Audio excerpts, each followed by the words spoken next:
Myself and the team have jumped on him. I dive straight into his head, I've got my arms around his jaws like this. And then all of a sudden... Go under first? Yeah, under. Bang! I just get hit in the head. I don't even know what it was. And I knew at that stage, I had to get myself and the team out of there. We were in serious danger. Today, we're catching our massive saltwater crocodile, Elvis. It's an extremely dangerous task, not only for us staff, but also for Elvis. So we notice there's something wrong with Elvis's teeth again. So it's really important we capture him, restrain him, and x-ray those jaws to see what's going on. Elvis's teeth have started to show some discolorations and some deformities. This is really concerning. This indicates to us that he has an infection deep inside of his jawline there, and that is alarming. Just keep into this corner. We've had to catch Elvis in the past. End of 2022, we did the same procedure we got going on today.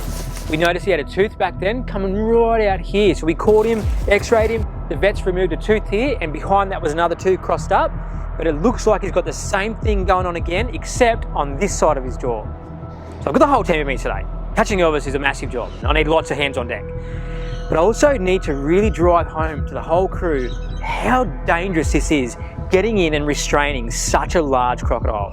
I don't want him to think anything is up. I don't want him to think that he's getting caught. But they're really smart and they switch on to stuff. So if he thinks anything's unusual, he's just going to go straight to the bottom of that pond and it's going to make it really hard to catch him.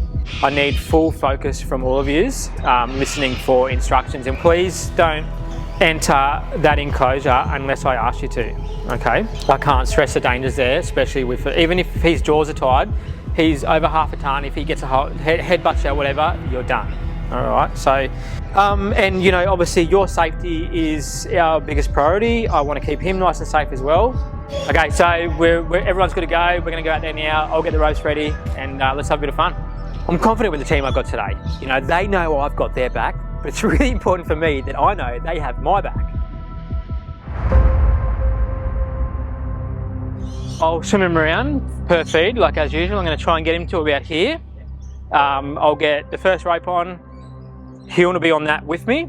Dylan's going to slide the second rope over that first one. Know what you're doing. And I'll slide that straight over the jaws. We'll put a bit of pressure on him and see what he does. I imagine he's going to roll and carry on like he did last time. So I'm jumping into Elvis's yard. I don't want him to be suspicious of me in there. I'm just acting like it's a normal feed routine. I swim around to that deep end. I start luring him out of the water. And then I'm getting ready to throw that first top jaw rope on.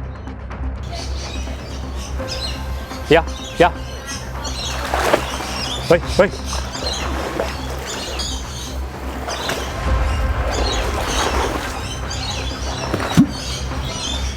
want to go over right teeth if I can. Get on that rope. Get that second one over. Coming your way. Just keep that pressure on, I've got that first top jaw rope on. I've got 5 of us on holding on. The power from him is insane. And now I'm chucking that second rope on. Let him roll. Elvis is going bananas. His head's shaking, he's rolling. And it's really important right now I get that second top jaw rope on to secure him.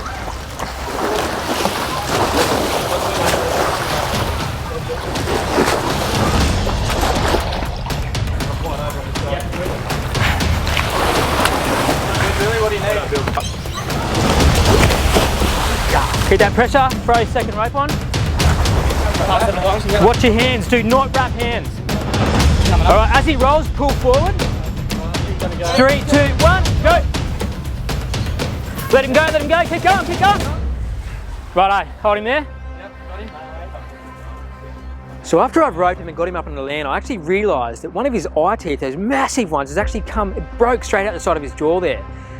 This is making me really concerned to what's actually going on inside of those jaws with his teeth. So you can see in this tooth here there's infection, which is really concerning, and it's actually was cracking, which they shouldn't do. A bit alarming, and this is the whole point of us catching him today, because there's definitely something going on in the jaws there, infection. He's got some deformed teeth, he's got some that are discoloured. And this one just it shouldn't have this down here. That's a deformity, and it's broken, which it shouldn't do. It should just fall out when he's feeding naturally. It's not unusual for crocodiles to lose their teeth. They replace a full set every 2 years. But that one came out way too easy. We've got him on the land, blindfolds on, now it's ready for the vets to come in and do their thing. Dr. Robin's now ready to give Elvis his first injection. So we actually use a muscle relaxant with Elvis. It doesn't knock him completely out, it's much safer for him. It also acts as a short-term memory loss. The reason we don't actually sedate them is that's really dangerous for crocodiles. The muscle relaxant is much more safer for him, but it's way more dangerous for us keepers. So just be careful here. Yep. Stay behind that tree, stay behind that tree. It's more dangerous because he's not completely knocked out. At any second, he can literally come to and absolutely explode.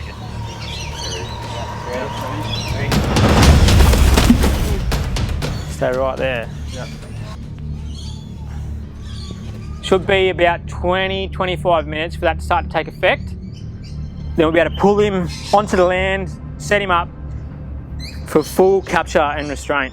We know the injection started to work when he starts to zonk out a little bit. He starts to relax, loosens his feet up, he takes long, deep breaths, and that's when I know it's safe for myself and the team to move in.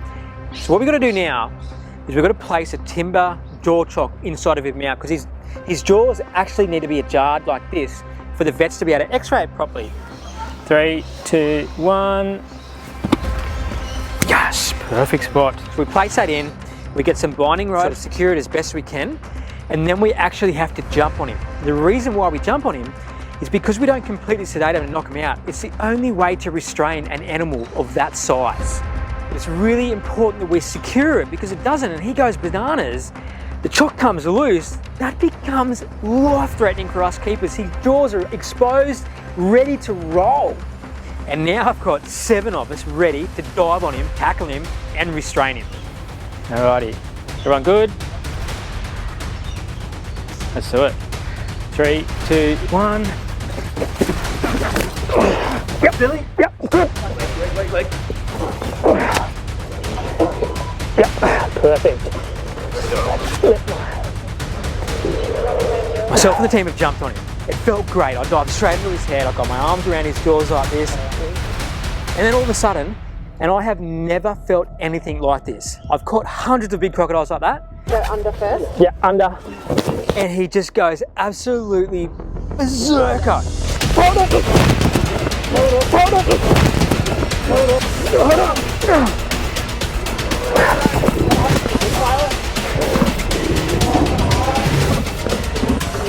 He's thrashing like this, and then all of a sudden, bang, I just get hit in the head. I don't even know what it was. That timber jaw chock come loose, it come flying around and smacked me straight in the side of the head here. Literally, it was like being in a fight. I just had to hold on. I had my head up the side of his head like that, and I'm literally looking straight into an open mouth. And I knew at that stage, I had to get myself and the team out of there. We were in serious danger. 3, 2, 1, go! You good? Yeah. What happened? Whole chock came out. You alright? Yeah. Alright, just give me a sec. Well done, guys. Jumping on crocodiles is scary, no doubt about it. But what just happened then, how dangerous that got, the whole team's a little shaken up. They want to keep pushing forward. We want to get this job done. Now I've realised this has happened, I've just got to start over. We've got to get those blue ropes back off his jaws, get his mouth open, place the timber back in. So lift that jaws up again.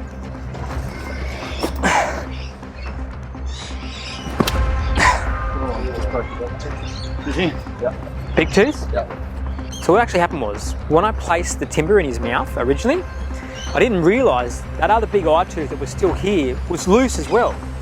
So when he's bitten down at it when I've jumped on him, the tooth come loose, which has freed up literally 3 inches inside of his jaws, enough for him to get that chock out of his mouth, his jaw ropes to loosen a little bit, and that's how things went wild really fast.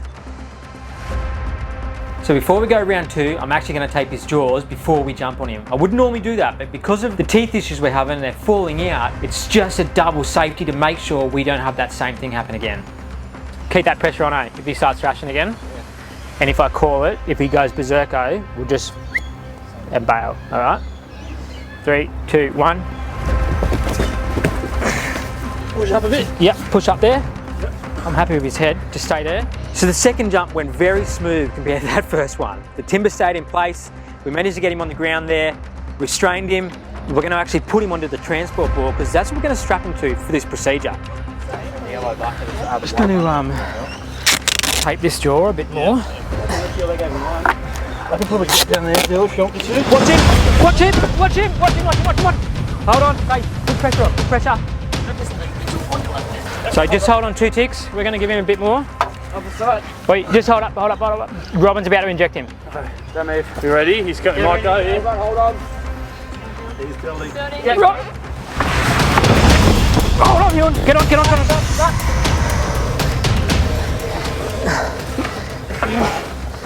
The whole team's done really well for his whole capture and restraint. And then we literally strap him down into position. He needs to be dead still for the vets to be able to do their procedure.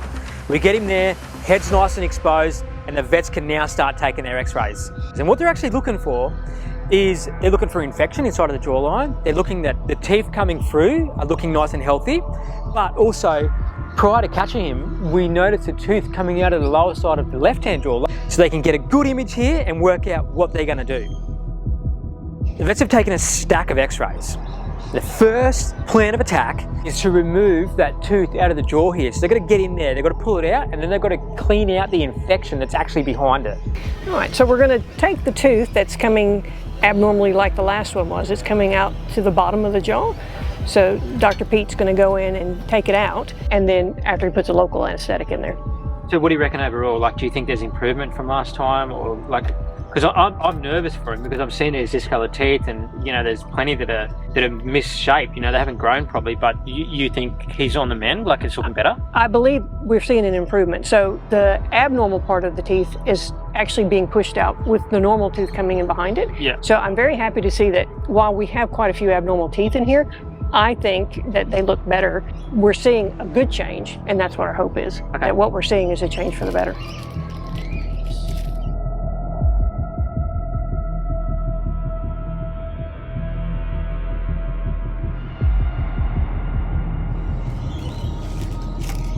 That is so satisfying. This tooth come out really easy. It's nice and soft in there.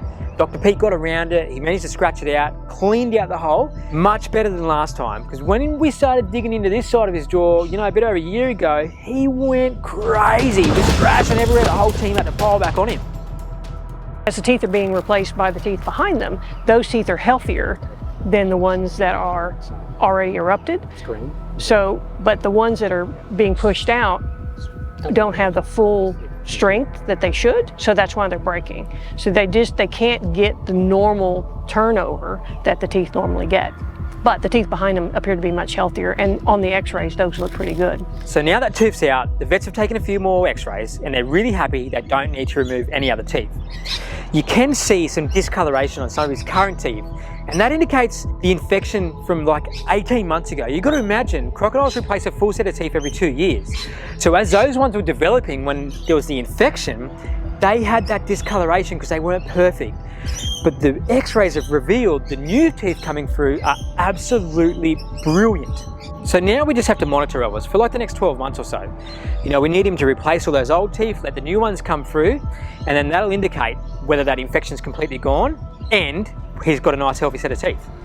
So it's certainly not every day that we get to catch Elvis. So while we had him, we did a routine health check. We took bloods. She'll get sent away to the lab and they'll examine what's going on with him. We checked out his hands and his feet to make sure he doesn't have abrasions or anything like that.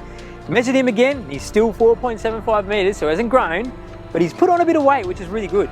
And overall, really good health score. So now the whole procedure's done and dusted.